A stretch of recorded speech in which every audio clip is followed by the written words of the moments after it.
Hi everybody, back here about mountain biking.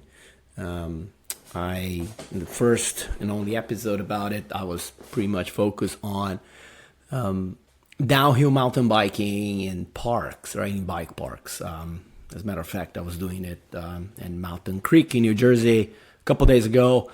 It's always awesome, but there is a whole infrastructure around it. It's more in terms of action sport than adventure. And I was thinking about, a mountain biking adventure that I could sort of describe to you all. So the big difference is, of course, you don't have the infrastructure that you have in a bike park, where you have sort of the ability to kind of essentially just go down, right? Because you have a lift that will pull you and the bike up, and then you just have to enjoy the ride down. And there is a certain flow to those tracks that because they're created, they're man-made. You gotta kind of enjoy certain flows, certain features, in certain trails. They're all well marked in terms of level of difficulty, from green to, the blue to blacks, depending where you go. But it's not truly an adventure. So I was thinking about, what kind of tips and advice I could give in regards to a mountain biking adventure. And the first thing that came to my mind, of course, is Moab in Utah. It's probably the most famous mountain biking spot in the US, at least. Right? It became super popular in the 80s and 90s. Right? There is also the Red Rock of Sedona, which is super cool. But Moab, I think, is probably still the most famous. There are a ton of different trails there with different levels.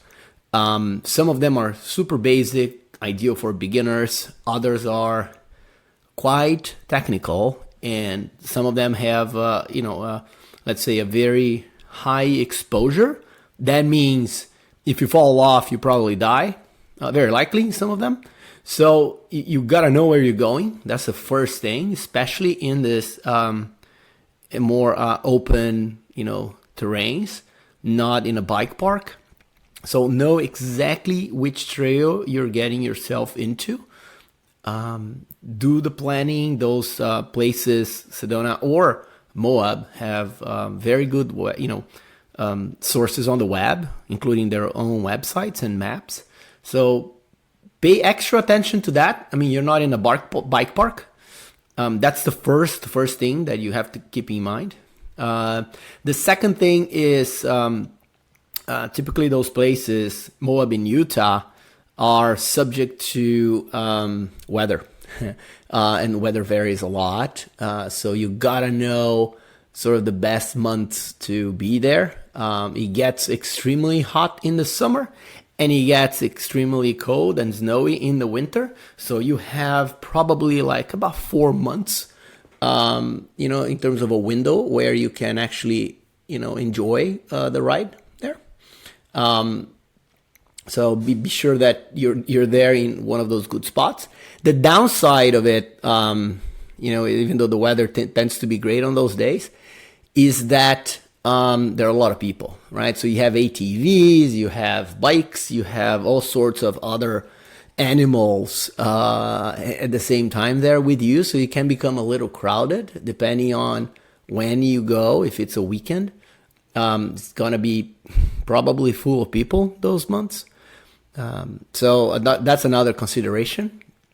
Again, if you take care of that, you also need to plan for a few days. So again, it's not like going to a bike park where you can drive, parking lot, rent a bike right there, or bring your own bike, go up and down for the whole day and drive back home.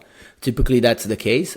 You need to plan for a few days. So getting there is one step.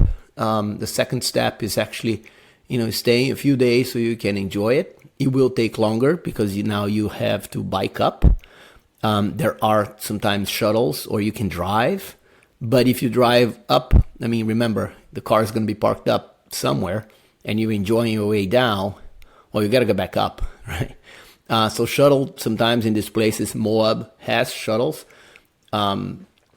It's typically an option, but you have to plan for a few days. So the other consideration is restaurants, hotels. Can you camp? Do you even want to camp in those places? Moab offers camping opportunities, right? But and restaurants and rental places and bike shops. There is the whole infrastructure out there that you can actually use and leverage. But keep that in mind, right? It's a little bit more complicated. So once you get that sorted out, right? You get your trip, right? You understand it's going to be a few days. You find a place to stay, or you're camping, a place to eat, or several places to eat. If your multiple day trip requires, you get your gear, your equipment. You can rent a bike, or you can, take your bike with you, which is going to be extra complicated, right? If you need to fly there, consider that as well. It's more of those mountain bike adventures. They are more of a cross-country hybrid than pure downhill mountain biking, right? Because it will involve the lack of infrastructure. I'm sorry, guys. It's my 95-pound bulldog barking. So 1 second. Bye, Sherlock. Okay, Sherlock is out. So you can probably still hear him in the back. I hope not. Hope this mic works. So think about it. It's a little bit of a cross country, right? Because you gotta bike substantially to go across and complete some of the loops, some of the trails, instead of just going up and down, up and down. But that's on the downside, right? If you do want to go up and do a lot of exercise. On the plus side, you do have the views. You are in nature. It's more of the adventure side, right? When you have beautiful views. If you choose your dates carefully, remember, you can have, the place for yourself. The visuals are amazing, right? That red rock, the desert, is just mind blowing. So there are pros and cons as anything else in life, right? You have less infrastructure, much less infrastructure once you're there, but you do have that contact with nature, and it becomes more the adventure than just the action sport. Again, the routes vary. I told you at the beginning, choose it carefully. There are some with very dangerous exposures, so even if you are an expert, if you're just riding on bike parks, take extra care, right? Make sure you know where you're going and what kind of route you're finding before you get yourself in trouble. I mean, there are not many. There won't be easy rescue. Remember, you're out there, so there might be bike patrollers there, but it's not guaranteed, and they won't be able to find you, especially if you go when there are fewer people there. So be very, very careful of that. If something happens, you need to be able to communicate with the external world, especially if you're by yourself, which I would not recommend, right? Try to go with a buddy, try to go with a partner, because you should expect much, much less rescue opportunities, right? Infrastructures, let's put it this way, than if you are in a bike park where you have the patrollers kind of close by. So those are kind of the high-level considerations if you're thinking about an adventure. I will interview a friend who has done many of them, not just in Moab and Sedona, but many other places. I think he's going to bring a good perspective. I haven't done those adventures, at least in the level that he has.